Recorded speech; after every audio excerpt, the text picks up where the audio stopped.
Happy Sunday mga bes! So, i-flex ko today ang aming na-visit na sobrang chill, relax na cafe restaurant kagabi.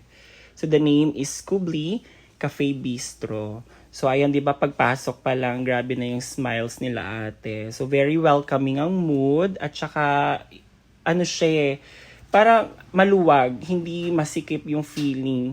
At tsaka alam mo yung ang daming tao pero hindi ka naguguluhan kasi yung setup nila parang meron kang mini kubo. So parang meron kayong privacy talaga per family or per team or kung sino mang kasama mo to visit the place. So ayan, meron din silang areas na long table. So pwedeng pang maramihan at pwede rin pang small group kasi may mga tables din na for good for 4 or 2 to 4 persons. So ayan, so ito yung parang area nila na for coffee. So nag-coffee lang ako, hindi ako kasi alcohol drinker. So ang ganda, meron parang water mill.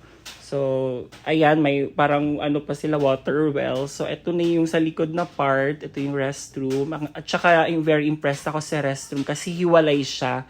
Hindi siya siksikan. Sa ibang restaurant kasi alam mo yung grabe ang pila, siksikan, papasok sa restroom. So, ang ganda kasi malinis din. Meron ding talagang assigned na tao na dun lang siya sa restroom area.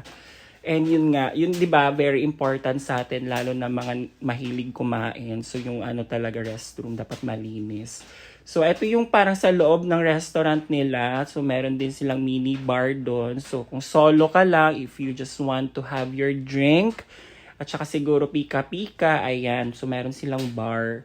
So pwede ka rin dyan magstay na area na yan. Kung if you decide na ikaw lang, solo traveler.